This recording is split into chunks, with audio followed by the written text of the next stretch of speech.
PTV, Telebisyon ng Bayan.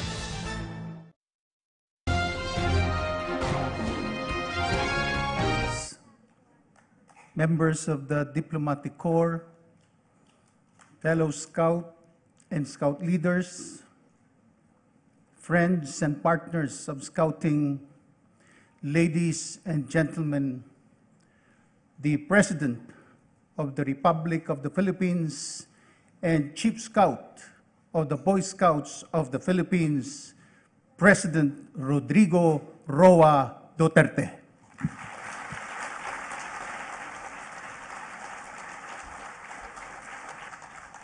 Kindly sit down.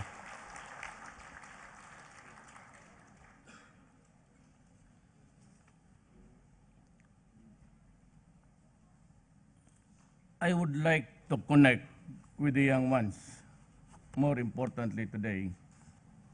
But the speech is just about 2 pages. I cannot make the connection with the 1.5-minute speech. So I'll just maybe read and mix it with some things which I think that you young boys, makinig kayo dito, magsige mong katat. Makinig kayo dito sa presidente para good boys. Ganon, tingin ha, huwag maglaro. Excellencies of the Diplomatic Corps, Attorney Wendell Avisado, National President of the Boy Scouts of the Philippines, Mr. Cedric Train, Chief National Commissioner of the Boy Scouts of the Philippines, members of the Boy Scouts of the Philippines, distinguished guests, my beloved countrymen. Makinig kayo, mag-usap tayo maya. Sila muna ha, pero time kayo dyan. To our distinguished guests, the officers and members of the Boy Scouts of the Philippines, fellow workers in government, ladies and gentlemen, a pleasant afternoon. I am grateful and deeply honored to have been formally installed as the Chief Scout of the Boy Scouts of the Philippines. The investiture only signifies the many responsibilities and challenges that lie ahead. We in government see the formation of the Filipino youth as a vital role in nation building. What becomes of today's youth will determine what becomes of our country in the future. I commend the Boy Scouts of the Philippines for joining our efforts to develop our Boy Scouts and Girl Scouts and girls to become proactive and law-abiding citizens. The organization has taught them self-reliance, discipline, and scouting movement. It is also inculcated among them the values of civil consciousness and courage and love for country. This movement is crucial. In today's times, corruption, illegal drugs, and criminality continue to destroy the foundations of our country. With the BSP's help, the scouting movement can be harnessed as a powerful instrument to fight these evils to character formation. With you by my side, I am confident that BSP and all its scouts shall remain our partners for change. Together, we passionately serve the Filipino people with the highest ethical and moral standards. I call upon the members of this august organization to help uphold the Scout Oath of Law and let us continue to pursue and aspire for what is right, good, and just. Again, I extend my sincerest gratitude and good afternoon.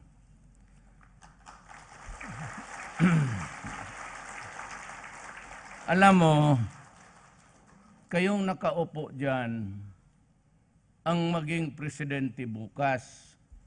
Kung hindi kayo maging presidente, maging dito kayo sa matatanda kasi babantayan na naman ninyo yung susunod na Pilipino. Ngayon, ilagaan ka namin, we protect you from the scourge of drugs. We protect you from exploitation. At sinasabi namin, ako ngayon, galit ako, papatay ako ng tao pag ginalaw ninyo yung kabataan namin. Kasi kayo ang magiging mayor, presidente bukas. Ngayon, dapat pala ngayon, gagwardyahan ko na kayo. Talagang mahigpit ako. At sabi nga nila, pumapatay daw ako ng tao. Talagang pumapatay ako ng tao pag ginalaw ninyo ang mga anak namin. You know? Kasi yung oath ninyo, trustworthy, ganon, honest, nandyan na yan lahat. Pareho lang ang oath of office natin. Ang oath of office natin is to preserve and protect the Filipino nation. Yan, baski itong akin, baski inyo, hindi magkaiba yan. Wala yung papel-papel, martial law, mga gano'n, kayo matakot yan.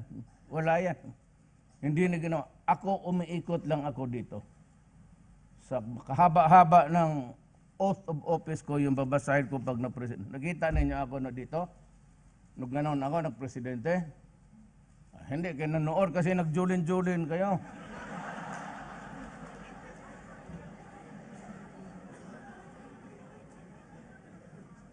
Kayo yon. Hindi na kami sa matatanda. Tapos na kami. Ang akin is to preserve and defend the Filipino nation. Kaya gusto kong lumaki kayo, mag-Boy Scout, mag-PMT, tapos maging ROTC kayo para may training kayo sa baril, paano makipag-away ng kalaban. Kasi itong ngayon, sobra ang libertarian attitudes. Ayaw na mag-Boy Scout, ayaw na mag-PMT, ayaw na mag-ROTC, walang alam kung hindi mag-inom, mag-rumble, sirain ang bayan. At naging pumapasok ng droga. Alam mo ba, ang mga adik, meron bang adik sa inyo? Nakita mo?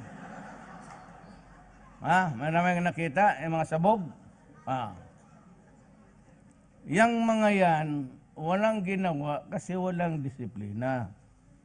Kung dumaan sana yung ng Boy Scout, PMT, ROTC with a sense of responsibility. Alam mo dito, may isa kasing senador. Hindi ko malaman kung i-mention ko hindi, pero i-mention ko na lang kasi baka mapagbuntingan pa ng iba. You know, this Senator Pangilinan, I do not know why he keeps on winning an election. But he was once natalo. Ayaw ko lang kasi makipag-away sa taong yan kasi kaibigan ko. Pero ang ginawa niya, noon kasi sa batas, pagka below 9 ka, wala kang kasalanan talaga, baski anong gawin mo. Palo lang ng tatay pati mama mo. Pagka nagka 9 ka tapos 12 ka lang below, hindi ka 13, 12, dadalhin ka sa korte at tatanungin ka kung bakit gumawa ka ng masama. Ang ginawa ni Pangilinan, I'm so sad over the sordid history of our country. Pinasa niya yung Juvenile Offenders Act at binaba niya ang edad sa 15. Pagdating mo ng 15, wabaski anong gawin mo, patayin mo yung, magpatay ka dyan, maggalaw ka ng mga babae, whatever the crime, robbery with homicide, or robbery with rape with homicide, kung anong kasalanan mo, pagdating ng nanay mo, ibigay ka balik sa kanya. Isang araw lang. You know, it is good to copy legislations of developing countries. That particular juvenile offender law was copied yung sa New York, pati sa Washington. Doon, pag nakasala ang bata, hindi nire-release. Kung talagang pilyo, may mali siya, yung pagkain siguro, kung gutom, kung walang damit.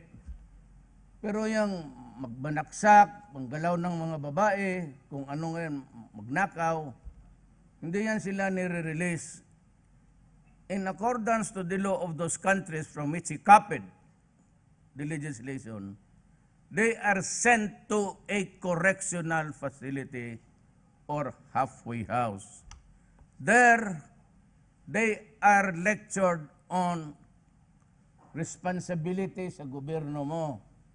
Then the sense of accountability sa ginawa mong masama. Kaya ikukulong ka doon at lecturean ka. Hindi kulungan yan. Correctional. I-correct ka lang. Correctional facility. Pagkatapos yan, erase yung record mo na parang wala kang ginawang masama pag nag-reform ka doon. The problem with Pangilinan, he was too in a hurry. Pinalusot niya yon. Kaya we produced about 15 years ago yan. We produced about 5-6 generations of people who committed crimes and released on the same day, irrespective of the gravity of the offense. Pagka magdating doon ang barangay captain o nanay, pinapakawalaan. So makita ninyo dyan sa EDSA, pabalik-balik. And now na malaki na sila, we have produced people who are of criminal minds. And that is why it is hard to stop the drug problem now. Kasi sila labas-pasok at nagnegosyo at gustong sirain kayo. Kaya ako pag sinabi ko, pag nagalit ako, talagang papatayin ko sila. Kasi ayaw ko kayong mapahamak sa masama. Trabaho ko yan, na pagtapos na kami, patay na kaming lahat matatanda, kayo na, alam ninyo kung ano ang tama at mali, at alam ninyo gaano i-protect yung mga anak ninyo. Lipat na yan dito. Bago na yan, ibang presidente na. Kayo na naman dito, kayo na naman ang magbantay. Kaya ganon. And the contamination of Shabu was reached 4 million. I really do not know how to solve it. 4 million is 4 million. The forensic says, yung talagang those who really went crazy, 6 months to 1 year of constant shabu use will destroy your brain. It will shrink. And if it is shrunk, you are insane. Na ganito yan. Kung ang bata o tao magsyabu, kasi pati kayo inuutosan na magkarga, hindi man kayo maaresto, huwag mong gawin yan. Pag may magsabi, ibigay mo sa tao na yon ito, huwag mong gawin yan, kasi inuutosan kayo mga posporo, marijuana, syabu yan. So sabi ni Mayor Duterte, huwag yan, kasi baka tayong dalawa pa ang madisgrasya. Huwag kayong pumayag ng ganon. So if it's constant use, how many of those are really crazy, I really do not know. But just placing it at a conservative estimate, sabihin ko lang sa inyo, about 700. Okay. Yung 700 na yan, pagka kulungog yan sila, sira ulo, magpatay, mag-rape, magnakaw, patay, manaksak, mang-hold up yan sa jeep, pag-uwi ng mga nanay ninyo, tatay ninyo, kapatid, ang mga kapatid ninyong babae, kung anong ginagawa. Kaya kayong mga, let me just issue another warning to, kayong mga drug addict.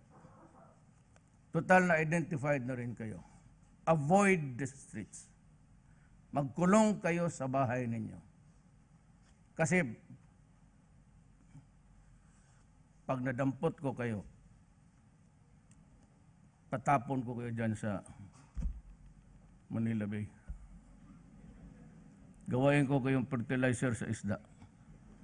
Avoid the streets because people are afraid if you congregate in corners. Especially yung mga istasyon dyan sa Ermita, pati. Get out. Kung gusto ninyong mabuhay pa ng mahaba-haba, huwag kayong magbiktima dyan. Ngayon kasi i-revive ko na naman yung away sa droga. I will ask the police to make the rounds again.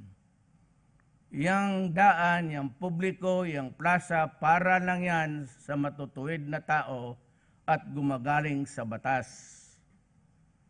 Hindi yan pwedeng pang-istambayan ng mga kriminal. Will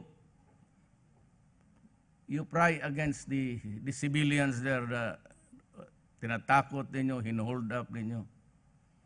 Ako'y sabi ko, hindi ko na kailangan martial law. Gawain ko lang ang dapat kong gawin. To preserve and protect the Filipino. Period. Human rights. Tumalon na kayo kung saang building niyo gustong tumalon. Wala akong pakialam sa inyo. Ang problema ko is the Filipino nation and the Filipino youth. And I will do everything. Even at the cost of my buhay, itataya ko. Ang honor, itataya ko. Ang pagka-presidente ko, itataya ko. Hindi na bale maalis ako. They say na makudita ako, that I'd be ousted in Congress, so be it. Wala akong pakialam. I have my destiny to follow. And I have that task given to me. However short I may be here, or how long, or maybe finish my term, I will do it. Kasi sa aking panahon bumagsak. Nung mayor ako ng Davao, gano'n mga konti-konto, but I never knew yung gaano kalawak buong Pilipinas. 40% ng barangay captains natin, hindi natin maasahan. Puro na sa droga. 6,000 policemen ang gusto kong patayin. Naubos lang ang bala ko. Kasi nasa droga. Kaya sabi ko sa kanila, hindi man ako magsabi, hindi ako mag-say ng bad words. So, yung patay lang, marami yung patay dyan sa punerarya. So, yun ang iniiwan ko sa lahat.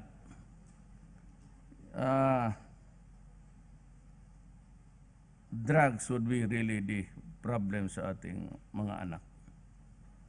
Then we are facing so many fronts. We're facing the NPAs. We're having talks in Netherlands. They have not made any progress because I have some conditions to impose before we go back to we did it. Sinira naman nila yung usapan. So I have may bagong jets ako. Paliparin ko uli sa mga bantayan ninyo yan sa mga mag-announce ako kung saan magdating pa mga bagong jet yan, faster than sound. Kaya kailangan magtingin ka muna kasi pag magdaan yan, walang ingay. Maya-maya, wala na yun, doon na sa malayo. Pero mag-announce ako anong oras magdaan sa inyo, sa siyudad ninyo para makita ninyo yung jets ko na bago. Talagang gagamitin ko yan sa mga kalaban ng gobyerno. I will utilize the air assets. Before it was not really a popular choice, option. Kasi, but this time, pag hindi tayo naka-igi dito, I will not hesitate to use the full power of the state. Yun ho ang maibigay ko lang sa inyo. We're talking with the NDF under the good offices of Netherlands. Then we are talking with the mainstream rebellion, the MI, Moro Islamic, and the Moro National Liberation Front. Those are the mainstream. And on both three fronts, we are talking still. Ang discords lang ng problema ng Pilipino is the drug and terrorism. Apparently, Hapilon, who was from Hulo, he was ordered to transfer to Central Mindanao, and he is the anointed ISIS dito sa Pilipinas. So I ordered his bombing of the house 1 month, 2 months ago, and we have not heard from him. So I suppose baka talagang patay na. He had na surface. But that is their style eh. Mawala tapos bigla lang mag-surface. But I hope that we got him that time. I said I will not allow terrorism and drugs.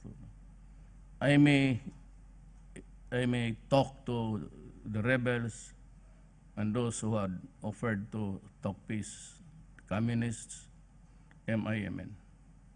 Those are the main Muslim, Moro, but the ISIS and itong drugs talagang tatapusin ko.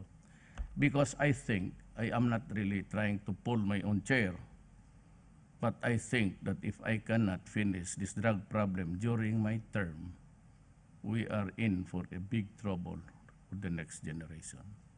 Hindi ko malaman kung sino ang maging presidente uli. So, kailangan ko tatapusin ko talaga to. And if you can give me about 3 years, it will stabilize. Ayan, if that's my only mission. But we're going good. We're talking to China, our exports are back. Banana is at full swing of 100%. Pineapple, because there was a lull in the planting, so nagre-recover. Ngayon pa lang sila replant, but we are hitting the 40% of the market again. We're doing good, and I hope that this will continue. But I need soldiers. Tingin dito. Kailangan ko ng Boy Scout. Kailangan ko ng sundalo. Laki. Hindi naman lahat, pero baka gusto ninyo. Piloto. Kailangan ko ng estudyante sa PMA. At Integri. Kasi marami na akong eroplano, wala akong piloto. Marami akong barko sa Navy, wala namang mag-Navy. Kasi dito, tinanggal nila just because there was a hazing and resulted in the death of one ROTC. Yung gobyerno, it was a hip shooter, abolished the ROTC. Now, walang nag-ROTC, walang alam kung sino maghawak ng baril. Walang alam kung paano makipag-away sa mga kalaban natin. Kung pasukin tayo ng mga dayo, walang alam itong mga to kung hindi mag-inom, magdruga ang mga. Kaya kayo ang inasahan ko. Ready kayo? Ay sagot anak ng. Ready ba kayo magsundalo? Ready kayo mag-ROTC ha? Oh, sinong gusto mag-PMA? Philippine Military Academy. Okay na tayo.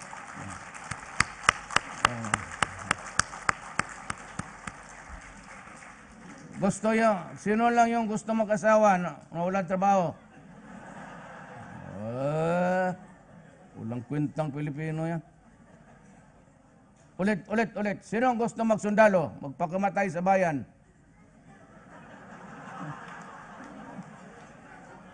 Ano mo, bakit ba spring yung kamay ninyo pag ganon-ganon? Asahan ko yan, ha? Asahan ko yan, magsundalo kayo, mag-ROTC kayo. At always Love your country. Alam mo bakit? Isa lang ang bayan natin, wala nang iba. Wala ba tayong mapalitan? Gusto natin pumalit ng bayan? Wala. So, kailangan kayo ang asahan. Pag matanda na kami, makaasa ba kami sa inyo? Hoy, mga butsukoy. Raise the right hand. Maasahan ba namin kayo? Kayo na ang magbantay. Kasi pag tanda namin, kaya ako galit sa droga, kasi kayo ang mag-alaga sa amin. Kayo ang magbili ng medisina namin. Kayo magbili ng oxygen. Kayo magbili ng bayad sa ospital. Eh kung puro bagag kayo sa droga, paano na lang kami? That's what I've been telling people. This is not a rich country. We do not even have the middle class here. It's either the filthy rich, the oligarchs, who continue to enjoy the perks dito sa gobyerno. But I tell you, I'm not giving them any space. This is not a country for the rich. This is a country geared to serve the poor. Kaya yung mga oligarchs dyan, mga elite, all they can do is just to, I can just imagine Lam, he got during Cory's time, 1%, ang bayad niya sa taxes, sa gambling niya. And to this day, kung hindi ko pinaaresto yung, still 1%, sinuswerte ka. And the reason why I ordered this arrest was, ilalabas sa intelligence report yan eh. And he was talking as if everybody was in his pocket. Ganon. Arrest him. Sabi ng INBI, what crime sir? Arrest him. Just place him behind bars. And if he makes him many noise, throw him to the Manila Bay. Of course, those are the vignettes of life. But I'm happy to be here, to be with the young ones. Sana naintindihan nila ang the reason why there is so much criminality. I'll give you why. The reason why nobody respects the law anymore. It's because of that Pangilinan law. Generations of labas-pasok using these guys as couriers of Cebu. You cannot arrest them. 15 years old. They can be used and reused and utilized. Tapos labas-pasok sila. Lumaki sila ng psychological setup is that there is no law. Or if there's one, it does not have a bite. The only thing that's really missing, the missing link between ito, pati yung generation natin, is the fear to violate the law. Wala na yun. And even the sense of obedience, wala na.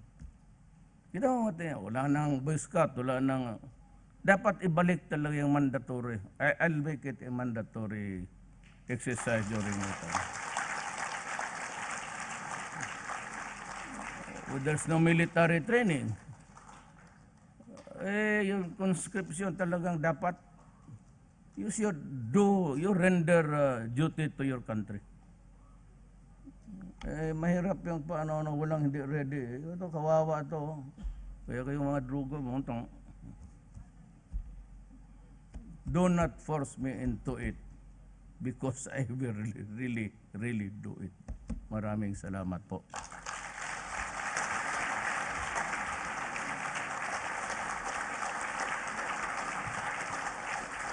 Thank you so much, Mr. President. We will now have a photo session with the President. The first group, as rehearsed, is composed of 32 Kid Scouts and 8 Scout leaders. Please line up.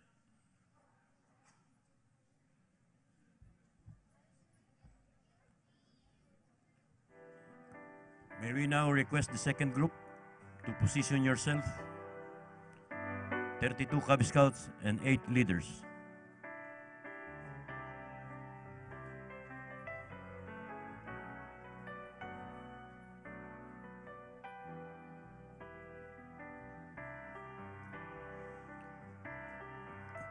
Where are the 8 leaders?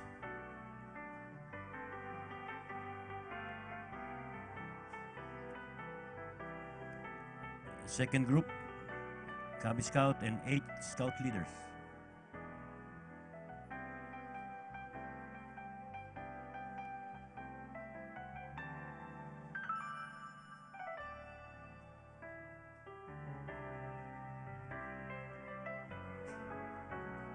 Thank you.